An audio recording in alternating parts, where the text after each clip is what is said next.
You're just a silent investor, Thomas. Stay silent. My daughter's business partner looked at me with cold eyes and said those words at the investor dinner I had paid for. My name is Thomas Reed, and at 64 years old, after spending 3 decades as a mechanical engineer and the last 5 years mentoring young innovators, I thought I had earned the right to speak about what I built.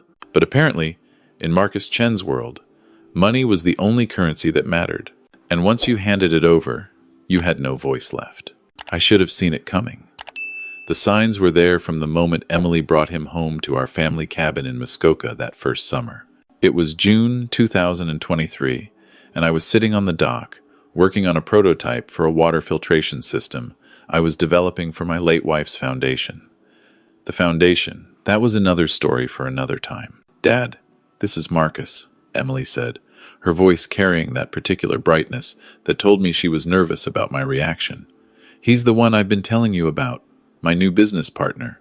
Marcus Chen was 38, impeccably dressed in clothes that cost more than most people's monthly rent, and he had the kind of smile that didn't quite reach his eyes. He shook my hand with a grip that lasted exactly 2 seconds too long, the kind of handshake that's calculated to show dominance rather than respect. "Mr. Reed," he said, his eyes already scanning past me, to assess the cabin, the dock, the boathouse. "Emily's told me so much about you. Retired engineer, right? Must be nice to have time to tinker." Tinker.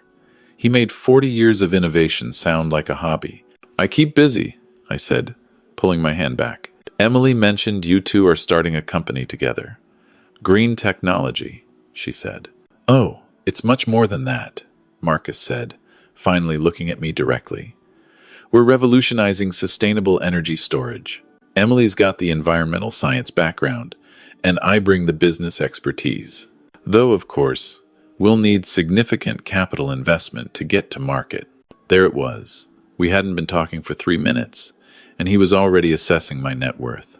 Emily jumped in, clearly eager to change the subject. "Dad's actually got 17 patents in mechanical engineering. Some of his designs are still being used in manufacturing plants across North America." "Patents," Marcus said, and I saw something flicker in his eyes. "Interest, calculation, that must be quite valuable. Royalties and all that." "They serve their purpose," I said carefully. "But the real value has always been in solving problems, not in the money they generate." Marcus laughed, a sound without humor. "Well, that's a luxury perspective. In the real world, problems don't get solved without capital. Vision requires funding." Over the next few hours, as we had dinner on the porch, I watched Marcus operate. He was smooth, I'll give him that. He knew exactly when to compliment Emily's ideas, when to casually mention his connections in Toronto's tech scene, when to subtly position himself as the experienced guide to her naive enthusiasm. "Your daughter's brilliant," he told me as Emily was in the kitchen getting dessert. "But brilliant people often lack practical business sense. That's where I come in. I've helped 3 startups reach 7-figure valuations. Emily's lucky I saw potential in her work." The way he said it made it sound like he was doing her a favor, like she should be grateful he'd chosen to partner with someone so beneath his level of experience. That night, after Marcus had driven back to Toronto, Emily sat with me on the dock, her feet dangling in the water like she used to do as a child. "So," she asked, "what do you think?" I chose my words carefully. "He's certainly confident." "Dad, I know what you're thinking, but Marcus really knows this industry. He's got connections I could never make on my own, and his track record speaks for itself." "What exactly is his track record?" I asked. Emily hesitated, just for a moment. "Well, he's been part of several successful ventures, advisory roles, mostly, and he's got an MBA from Western." Advisory roles, mostly. Those were interesting qualifiers. "And what's the ownership structure of this new company?" I asked. "We're 50-50 partners," Emily said quickly. Too quickly. "Equal stake, equal say." "On paper?" She looked at me then, and I saw the flash of irritation. "Dad, I'm 32 years old. I know what I'm doing. I've been working on this technology for 4 years. This isn't some impulsive decision." "I know, sweetheart. I'm just asking questions." "Questions that sound a lot like doubt," she said, standing up. I thought you'd be excited for me. This is everything I've been working toward. I let it go that night, but I made a mental note to do some digging into Marcus Chen's background. What I found over the next few weeks wasn't encouraging. Yes, Marcus had been involved with several startups, but his role had been minimal in each, and 2 of the 3 companies he mentioned had actually failed within 18 months of launch. The third had succeeded despite him, not because of him, according to several online forums where former partners discussed their experiences. But when I tried to share this information with Emily, she shut me down. "Those are just bitter people looking for someone to blame," she said when I called her. Marcus explained all of that to me. He got pushed out of those companies because he refused to compromise on ethical standards. It was impressive how quickly he'd gotten ahead of the narrative. Over the following months, I watched from a distance as Marcus slowly took control of Emily's company, EcoCell Solutions. It started small. He convinced her they needed a proper office in downtown Toronto, instead of working from her apartment. That required a lease, co-signed by yours truly, of course, since Marcus's credit apparently had some temporary complications from a previous business dispute. Then they needed equipment. Lab equipment, computers, software licenses. Emily had saved $40,000 from her previous job as an environmental consultant.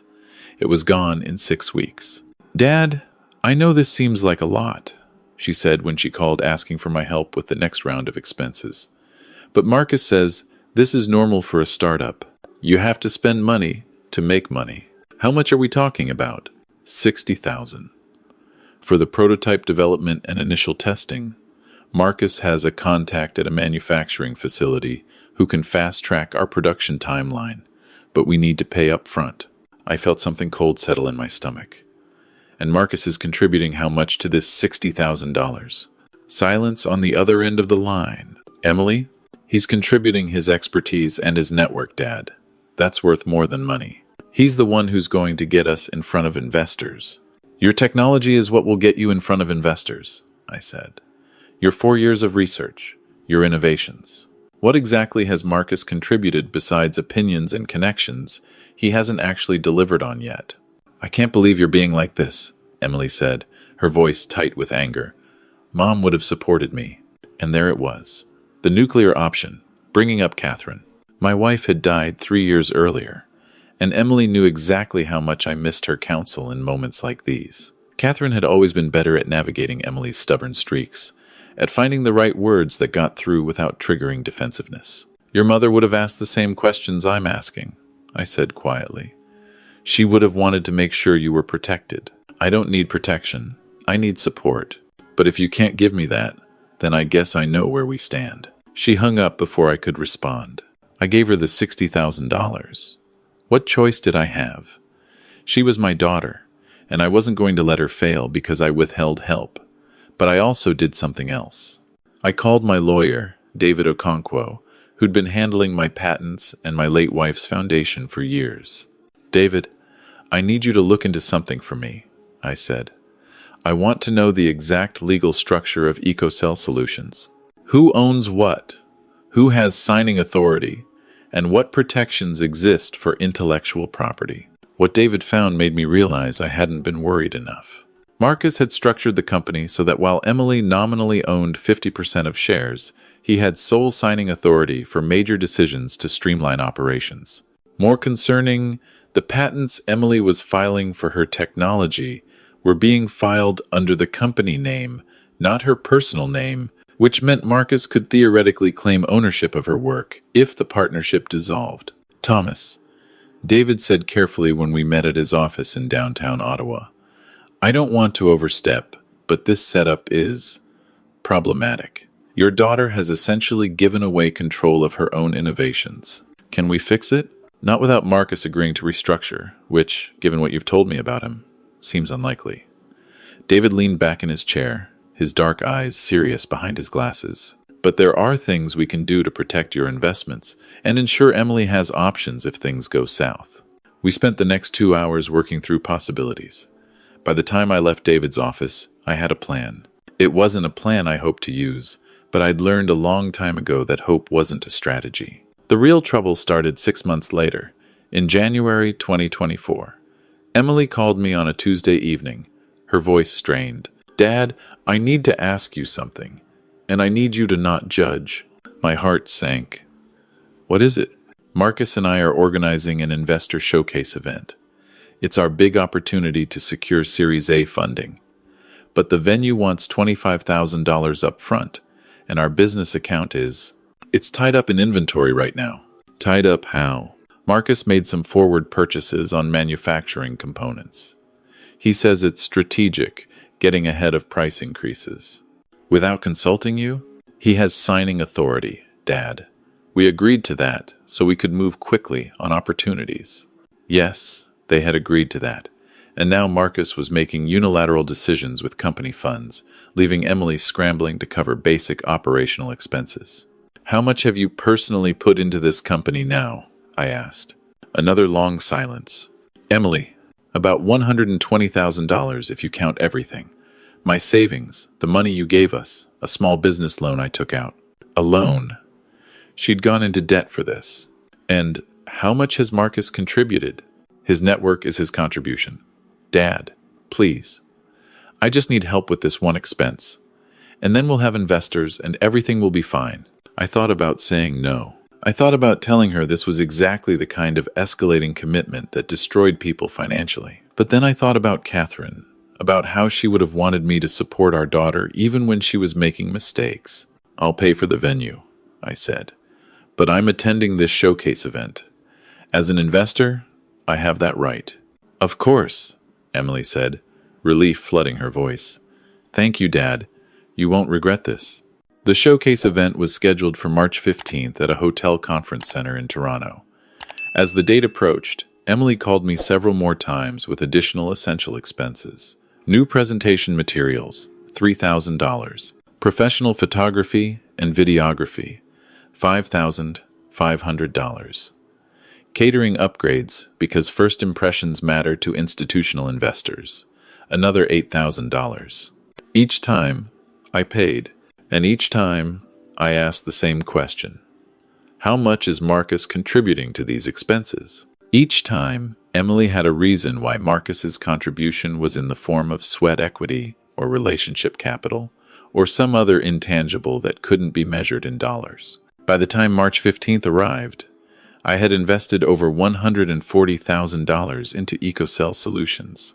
I had also, with David's help, made some other arrangements that Emily didn't know about yet. The showcase event was impressive. I'll give Marcus that. He'd transformed the conference center into a sleek, modern space with LED displays showing EcoCell's technology in action, stations where attendees could handle prototypes, and a presentation stage that looked like something from a tech conference. I arrived early, wanting to see how things were set up. Emily was there, looking stressed and exhausted in a navy business suit I'd never seen before. "New suit?" I asked as I hugged her. Marcus insisted. He said we need to look the part. She lowered her voice. It was $1,200. "But he's right. We can't show up to pitch investors looking like grad students." Marcus appeared from behind a display panel, wearing a suit that probably cost 3 times what Emily's did. "Thomas," he said, not bothering to shake my hand this time. "Glad you could make it. We've got the investor room set up in the back. That's where the real action will be. The main floor is for general attendees and press." "I'd like to sit in on the investor presentations," I said. Marcus's smile tightened. "The investor sessions are pretty technical. Lots of financial projections and market analysis. Might be a bit dry for someone not familiar with the VC world." "I think I can manage," I said evenly. "Dad," Emily interjected, "Marcus is right. The investor meetings are going to be intense and formal. Maybe you'd be more comfortable out here, talking to people about the technology itself. You'd be great at explaining the engineering aspects." I looked at my daughter and saw what Marcus had done. He'd positioned her to see me as a liability rather than an asset. The man who'd raised her, who'd taught her to question and analyze and stand up for herself, was now someone to be managed and kept out of the way. "I'll be in the investor room," I said. I didn't invest $140,000 to be treated like decoration. Something flickered across Marcus's face, anger quickly masked by practiced pleasantness. Of course, of course. Your money. You're right. Just remember, Thomas, these are professional investors. They're going to ask hard questions about scalability, market penetration, competitive advantages. Let Emily and me handle the business answers, okay? You can jump in if they ask anything technical about the engineering. The way he said it made it clear what he thought my role should be. Write checks, keep quiet. The investor presentation started at 2 p.m. About 30 people filtered into the back room, a mix of venture capitalists, angel investors, and representatives from clean tech funds. I recognized a few names from my own days in the industry. Marcus opened with a polished pitch about market opportunity and environmental impact. He was good at this, I had to admit. He had charts, projections, comparisons to successful companies in adjacent markets. He painted a picture of EcoCell as the next major player in sustainable energy storage. Then Emily presented the actual technology. And this was where her brilliance showed. Her battery design used a novel approach to energy density that could potentially increase storage capacity by 40% while reducing production costs. It was genuinely innovative work, the kind of breakthrough that could reshape an industry. During Q&A, the investors' questions were sharp and specific. "What's your current burn rate?" one VC asked. "We're operating lean," Marcus said smoothly. "Monthly operational costs are around $18,000, which is well below industry standard for a company at our stage." I did quick mental math. Based on what Emily had told me about their office lease, equipment payments, and basic expenses, there was no way their burn rate was that low. Either Marcus was lying to investors, or there were expenses Emily didn't know about. "And your intellectual property protection?" another investor asked. "Have you filed patents?" "We have 3 patents pending," Marcus said, "all filed under EcoCell Solutions, ensuring the company has full ownership and control of the technology." Emily's face went pale. I saw her lean toward Marcus and whisper something urgently. He put a hand on her arm, gently but firmly, and kept talking. "We've also secured exclusive relationships with 2 manufacturing partners in Southern Ontario, giving us a significant head start on production capability." After the formal presentation, the investors mingled, asking follow-up questions. I watched as Marcus worked the room, while Emily stood to the side, looking increasingly uncomfortable. I approached one of the investors I recognized, Jennifer Huang, who ran a clean tech fund based in Vancouver. "Jennifer, good to see you," I said. "What did you think of the presentation?" "The technology is solid," she said. "Really impressive work. But I have concerns about the business structure. The equity split seems off, given that one partner is bringing all the IP and the other is—" "What, exactly? The business guy who's somehow not contributing any capital? You noticed that too." She lowered her voice. "Thomas, I remember you from back in the day. You were straight up, which is rare in this industry. Is this your daughter's company?" "It is." "Then, as someone who's been doing this for 20 years, let me give you some advice. Get her a new partner, or get her out entirely. I've seen this pattern before.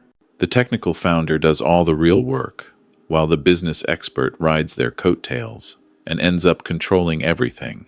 It never ends well." Before I could respond, Marcus appeared at my elbow. "Thomas, could I have a word?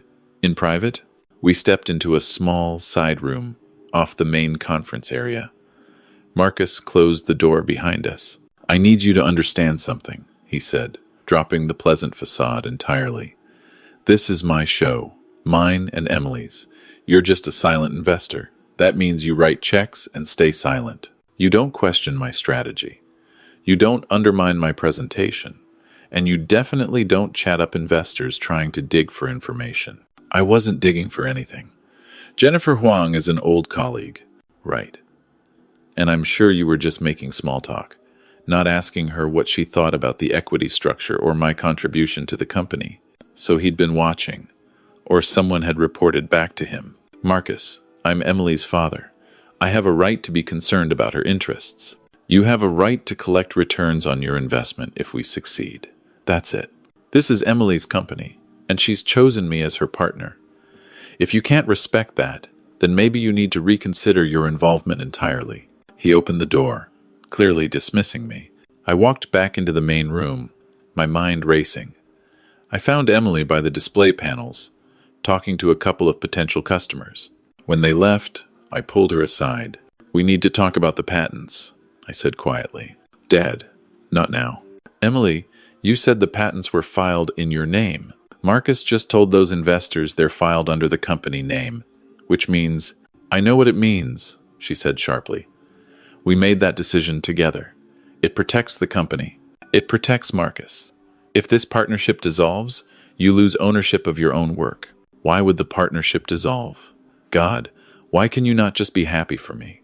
Why does everything have to be about problems and risks and worst-case scenarios? Because I've seen how Marcus operates. Because I've watched him position himself to control everything while contributing nothing but opinions. Because I love you, and I don't want to see you lose everything you've worked for." Emily's eyes filled with tears, but they were angry tears, not sad ones. "You want to know the truth, Dad? Marcus warned me this would happen. He said you'd try to undermine us because you can't handle the fact that I don't need you anymore, that I'm building something on my own. You're not building this on your own. You're building it with someone who's using you." "No," Emily said, her voice cold. "I'm building it with someone who believes in me, someone who doesn't treat me like I'm still 12 years old and need Daddy to protect me from the world. Someone who sees me as an equal partner, not a child to be managed." Marcus appeared then, putting a protective arm around Emily's shoulders. "Is everything okay here?" he asked, his tone suggesting he already knew the answer. "Everything's fine," Emily said, not looking at me. "My father was just leaving." "Emily, actually, Thomas," Marcus interrupted, "Emily and I need to discuss something with you. About your investment." He steered us both toward the small side room again. Once inside, with the door closed, Marcus's expression turned serious. "Here's the situation," he said. "We appreciate your financial support up to this point. But moving forward, Emily and I have decided that we need to bring in institutional investors who understand the tech space and can contribute more than just capital. Strategic investors who bring real value." "Real value," I repeated. "Network, expertise, industry connections. The kind of things that actually scale a company. So we're offering you an opportunity to exit now, before we close our Series A. We'll buy out your investment at cost. Every dollar you put in, you'll get back. No returns, but no risk either." I looked at Emily. She was staring at the floor. "And if I don't want to sell?" Marcus smiled. "Then you'll remain a minority investor, with no decision-making power. Which is fine, if that's what you prefer. But you need to understand that going forward, you don't get a say in how we run the company. You don't get to question our strategy, our spending, or our partnerships. You're just a line item on our cap table." "Emily," I said quietly, "is this really what you want?" She finally looked up at me, and what I saw in her eyes broke my heart. She believed him. She actually believed that I was the problem, that I was holding her back. "I need you to trust me, Dad. Trust that I know what I'm doing." "I do trust you. It's him I don't trust." "Then I guess we have a problem," Marcus said, "because Emily and I are a package deal. You either trust both of us, or you're out." I looked at my daughter, this brilliant woman I'd raised, who'd inherited her mother's determination and her father's analytical mind, and I made a decision. "I want to show you both something," I said. I pulled out a folder from my bag, the one David had prepared for me. "Before I agree to anything, I think you should know what you're actually dealing with." I opened the folder and laid out documents on the small table in the room. Financial records from Marcus's previous ventures, testimonials from former partners, a detailed analysis of EcoCell's current financial situation compared to what Marcus had been telling investors.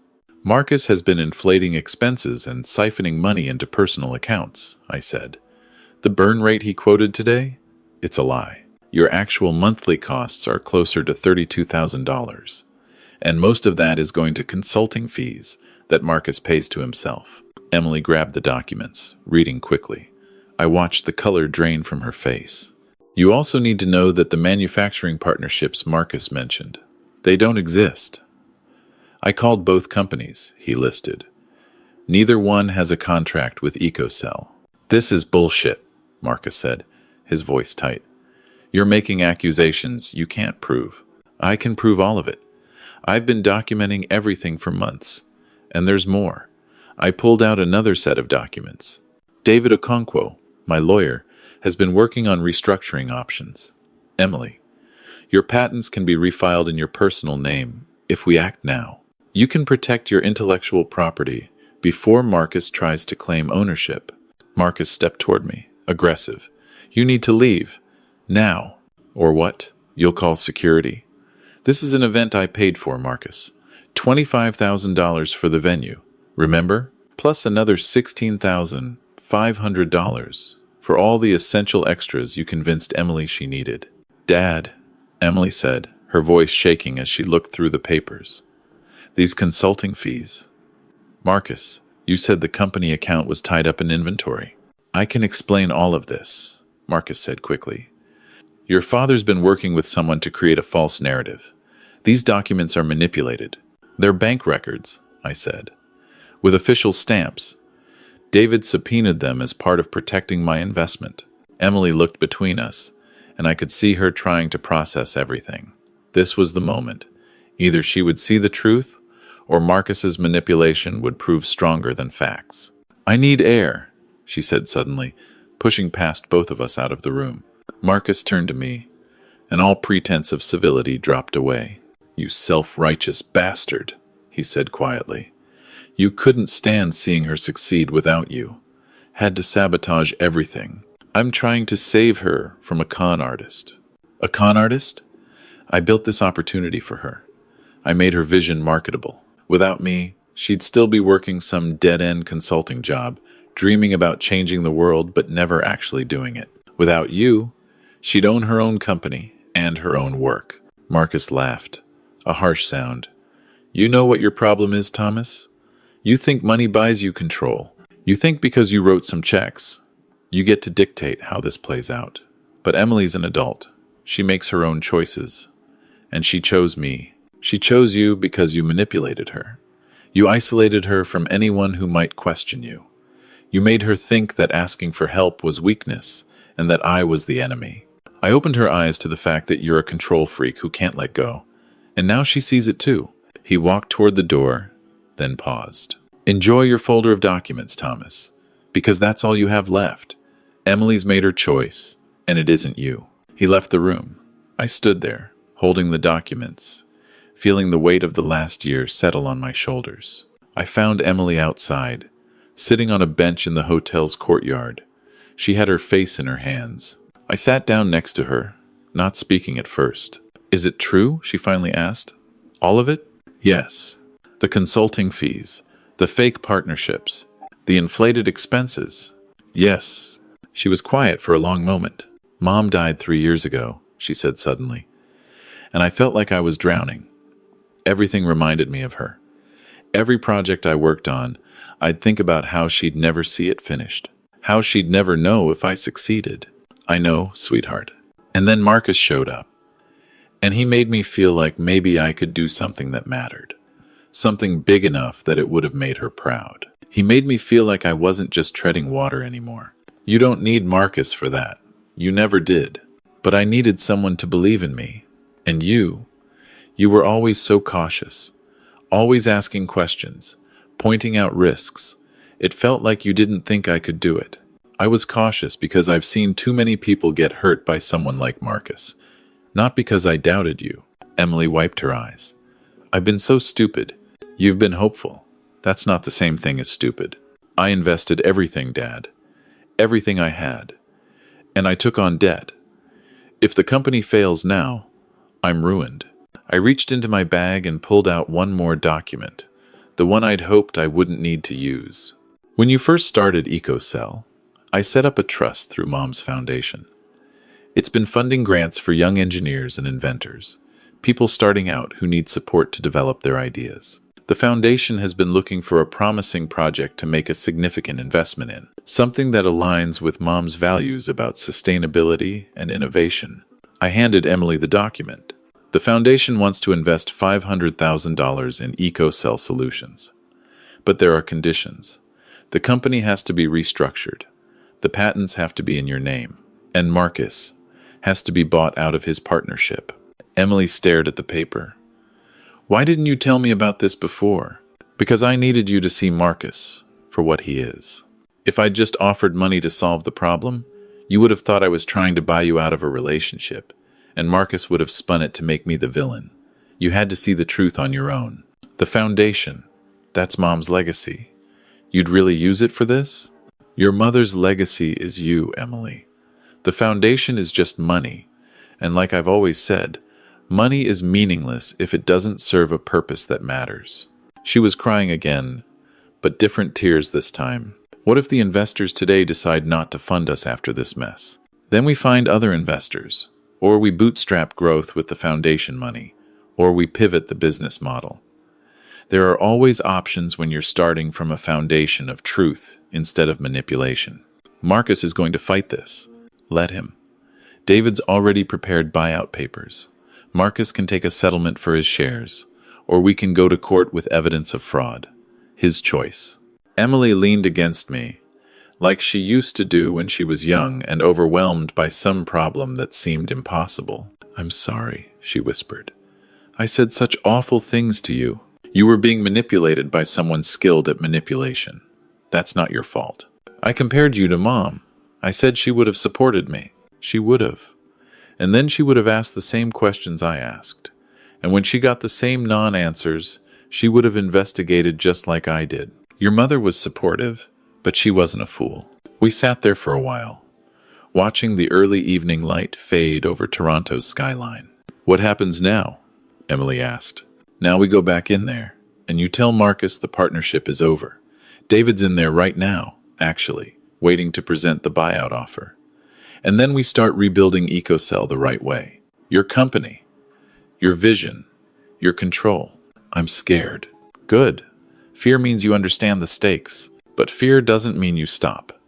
It means you proceed carefully, with people you trust watching your back. Emily nodded, standing up and straightening her shoulders in a gesture so reminiscent of Catherine that it made my chest ache. Okay, she said. Let's go end this.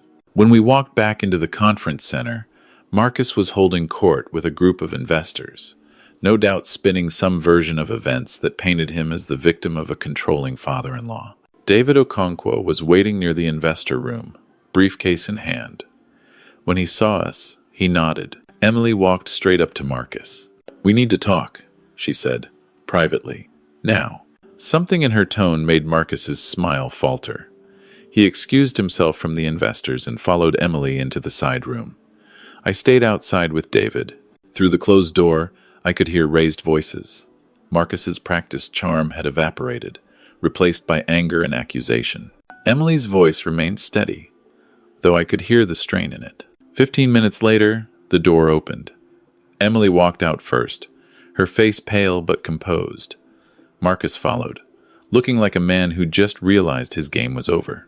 My lawyer has prepared a buyout offer, Emily said to him, her voice carrying across the now quiet conference room. Everyone was watching. You have 48 hours to accept it, or we pursue legal action for fraud and misappropriation of company funds. You're making a mistake, Marcus said.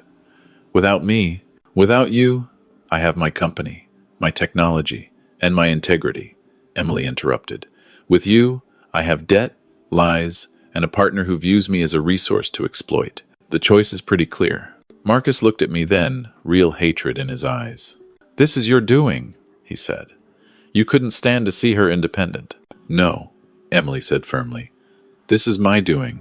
I'm choosing to believe evidence over charm, and to trust the people who've actually earned my trust, rather than the person who's been systematically betraying it.